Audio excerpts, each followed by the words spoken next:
여기 좀 봐봐. 뭐야, 뒤지게 맞아서 그만 생을 마감하고 말았지.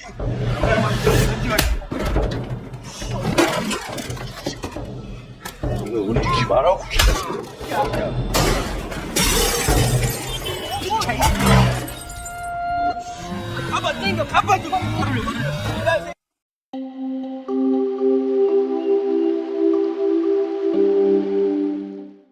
Kalau kalian pikir kabur dari rumah itu adalah solusi paling keren buat membuktikan kemandirian, maka kalian harus lihat nasib pemuda yang satu ini. Dibintangi oleh raksasa Korea, Ma Dong Seok, dan aktor berbakat Park Jung Min, inilah film yang bakal menampar realita kalian yang sedang malas-malasan. Cerita dimulai dengan dua orang sumbu pendek, Sang Pil si rambut hitam dan Taekil si rambut kuning. Baru saja beli motor butut hasil tipu-tipu aplikasi barang bekas. Motor itu bahkan tidak kuat untuk menanjak. Akibat ulah sok jagonya di jalanan, Taekil pun malah berakhir diringkus polisi karena tidak pakai helm.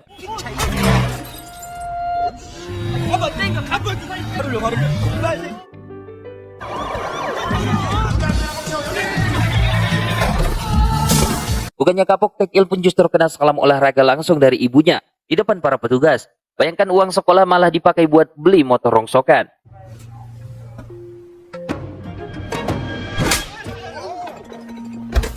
Muak karena terus-terusan ditekan, Taekil pun memutuskan untuk angkat kaki. Dengan modal pas-pasan, ia membeli tiket bus paling murah menuju kota kecil bernama Gunsan. Begitu menginjakkan kaki di sana, ia pun langsung kena mental setelah dihajar oleh gadis misterius berambut merah yang kekuatannya di luar nalar.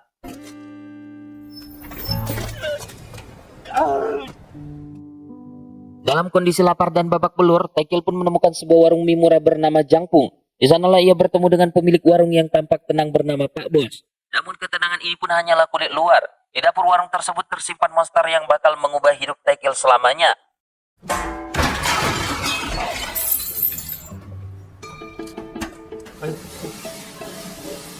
Sementara itu di rumah sang ibu masih menyimpan harapan. Meski mengirimkan pesan penuh amarah agar Taekil jangan pulang sekalian, jauh di dalam hatinya ada luka yang mendalam. Taekil yang keras kepala membalas tantangan itu. Ia bersumpah akan menemukan kebahagiaannya sendiri tanpa campur tangan ibunya. Keesokan harinya takdir membawa Taekil kembali ke warung mie tersebut. Bukan untuk makan tapi untuk melamar menjadi kurir. Disinilah ia bertemu dengan sosok koki bertubuh kekar bernama Bob, yang hobinya menampar orang sampai pingsan. Taekil pikir dia sudah menang saat Pak Bos akhirnya menerimanya bekerja hanya demi tempat tinggal gratis. Tapi dia tidak sadar kalau dia baru saja masuk ke sarang singa. Di dapur warung mie ini berdiri sosok yang selama ini menjadi horor bagi para kurir. Gyeosok. Dengan tubuh gempal menyeramkan namun berambut Bob ala Dora. Gyeosok adalah perpaduan antara komedi dan maut. Dasar bocah bengal. Taekil bukannya tunduk, dia malah menatap remeh koki raksasa itu. Dia tidak peduli soal etika menghormati orang tua. Hasilnya dalam satu kedipan mata, satu pukulan Gyeosok pun membuat dunia Taekil gelap gulita. Bangun-bangun Taekil sudah tergeletak di kamar bersama kurir lainnya. Dan lebih ngerinya lagi, dia melihat Gyeosok tidur dengan mata terbuka. Seolah-olah sedang mengintai nyawanya bahkan dalam mimpinya.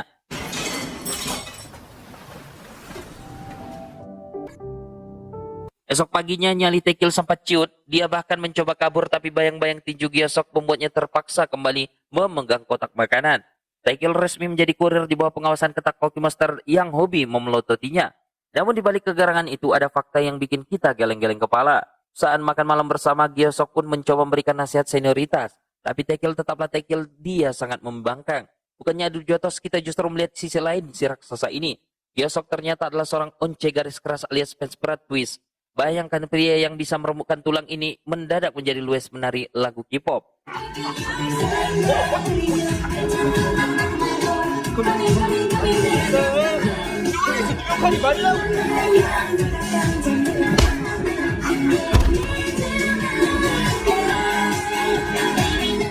Tengah malam rasa sakit di sekujur tubuh membuat dendam Taekil membara.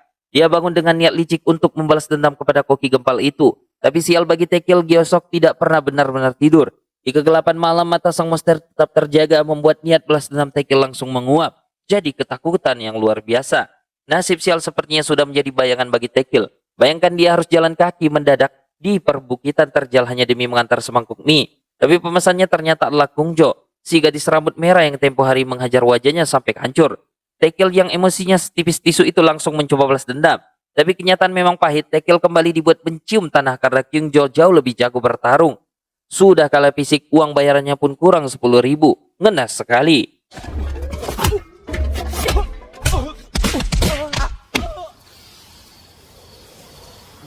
Sementara itu kita berlari ke Seoul, melihat nasib sang pil sahabat Taekil yang kini hidup dalam kemiskinan akut bersama neneknya yang sudah mulai pikun. Demi bertahan hidup, sang pil membawa tawaran dari kenalan lamanya, Dong Hua. Sang pil pikir ini adalah pekerjaan kantoran yang mudah, tinggal duduk dan terima uang bunga. Tapi sang pil terlalu naif, dia tidak sadar bahwa dia baru saja bergabung dengan komplotan debt collector yang haus darah. Di saat ia menyebarkan brosur, ia pun melihat ibu Taekil sedang dalam kesulitan. Ia belum sadar badai apa yang akan menghantam keluarga sahabatnya itu. Kembali ke Gunsan, Taekil pun pulang dengan wajah babak belur. Pak bos merasa kasihan, tapi Gyeosyuk, si koki gempal ini justru tertawa terbahak-bahak melihat penderitaan Taekil. Ya sela-sela kekacauan itu, sang pil pun menelpon memberikan kabar tentang ibunya. Tapi ego Taekil masih setinggi langit. Ia pun mematikan telepon pura-pura tidak peduli. Padahal di dalam hatinya ada rasa rindu yang ia bungkus dengan gengsi busuk. Dia tidak sadar di saat dia tidur sambil diganggu Gyeosyuk, ibunya sedang berjuang sendirian melawan kerasnya hidup. Di sisi lainnya, kehidupan si rambut merah Kyung Jo ternyata jauh lebih perih. Remaja sebatang kara ini mencoba bertahan hidup dengan patungan kos-kosan, tapi ia justru dihianati oleh teman-teman yang membawa pria hidung belang ke kamar mereka. Keributan pecah, Kyung Jo pun diusir dan sekarang ia diburu oleh dua pria kurang ajar di tengah-tengah kegelapan malam.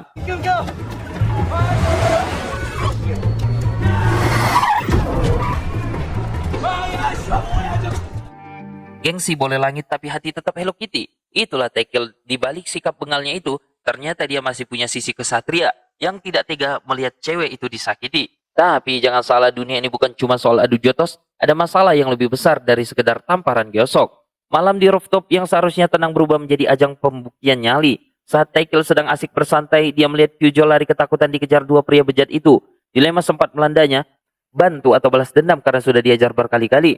Tapi nurani Taekil menang. Dia maju menolong meski ujung-ujungnya dia harus jadi samsak tinju lagi. Sialnya Gyeosyuk yang biasanya sangar justru cuma dia mematung kayak patung menekit. Beruntungnya warga satu RT bangun dan membuat para preman itu lari tunggang langgang. Disinilah sisi manis dari Taekil pun muncul. Meski gengsinya setinggi gunung, dia rela memberikan sepatunya untuk Kyung Jo yang telah bertelanjang kaki. Besoknya Kyung Jo kembali bukan untuk menghajar tapi untuk mengembalikan sepatu dan rasa terima kasih untuknya. Hubungan mereka yang tadinya musuh bebuyutan kini mulai mencair. Momen haru itu pun tiba saat Pak Bos membagikan gaji pertamanya. Taekil yang serampangan terbukti bisa bertanggung jawab menjadi kurir. Mereka merayakannya dengan minum-minum, di mana Pak Bos mencoba menasihati Taekil agar tidak jadi anak durhaka. Meski Taekil malah sibuk gelut sama Gyeosyuk, nasihat itu ternyata masuk ke dalam hatinya.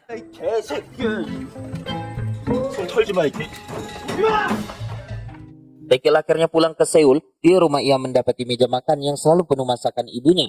Tanda bahwa sang ibu tak pernah berhenti menunggunya. Ia juga bertemu dengan sang pil yang kini bergaya parlente, namun mata Taekil tidak bisa dibohongi. Ia tahu sang pil terjerumus jadi anak buah rentenir. Taekil memperingatkan sahabatnya, tapi sang pil yang polos sudah dibutakan oleh uang besar demi menghidupi neneknya. Pertemuan Taekil dengan ibunya pun terjadi di lapak roti panggang Go Taekil. Bukannya rindu-rinduan, malah mereka adu mulut lagi. Tapi sebelum pergi dengan hati terluka, Taekil meninggalkan seluruh gaji pertamanya untuk sang ibu.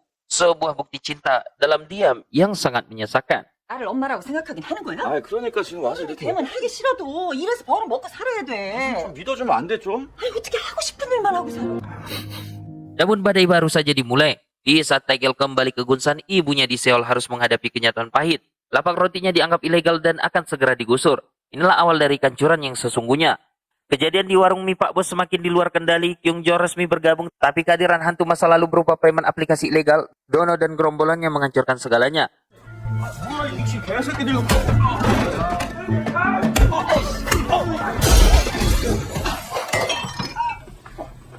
Mereka tidak hanya menyerang Taekil tapi melakukan kesalahan fatal, menghancurkan guci abu mendiang putri Pak Bos. Di detik itulah Gyeosyuk berhenti bermain peran.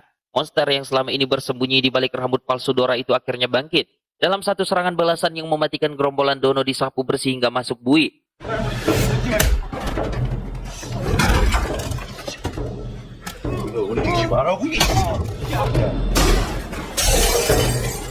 Rahasia besar pun terungkap, Gyeosyuk sebenarnya adalah sultan sekaligus bos gangster yang paling ditakuti di Korea. Ia menyamar jadi tukang masak hanya karena satu janji setia, menemani Pak Bos yang hampir bunuh diri sejak kehilangan putrinya. Gyeosyuk rela terlihat konyol demi menyembuhkan luka hati Pak Bos. Namun karena identitasnya terbongkar, Gyeosyuk terpaksa pergi ke tahtanya yang berdarah di Seoul.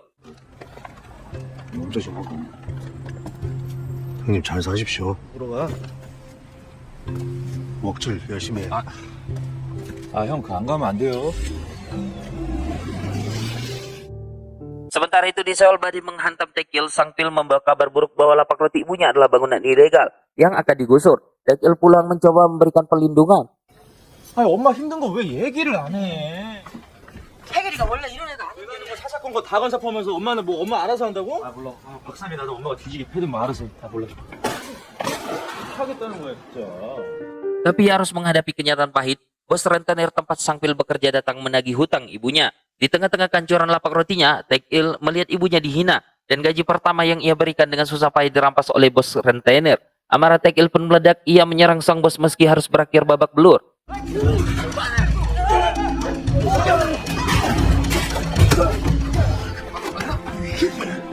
Melihat putranya terluka, sang ibu mengeluarkan jurus pamungkasnya untuk melawan.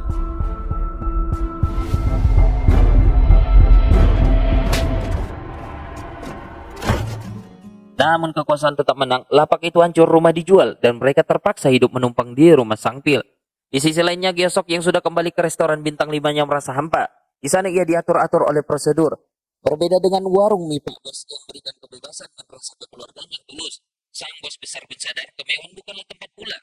Gyosok melepaskan jas mahalnya, kembali ke Gunsan, dan mengenakan kembali celemek serta rambut palsu kesayangannya. Akhirnya semua pun kembali ke tempat yang seharusnya. Jojo menghitamkan rambutnya untuk kembali sekolah. Taekil kini rukun dengan ibunya, menyadari bahwa komunikasi adalah kunci agar tidak menjadi anak durhaka yang menyesal di kemudian hari. Film berakhir dengan kehangatan membuktikan bahwa keluarga bukan hanya soal darah, tapi soal siapa yang tetap berdiri di sampingmu saat duniamu hancur. Dan film pun berakhir. Film ini adalah tamparan keras buat kita yang sering adu gengsi bersama dengan orang tua. Jangan tunggu duniamu digusur baru mau berbicara baik-baik dengan ibumu atau orang tuamu.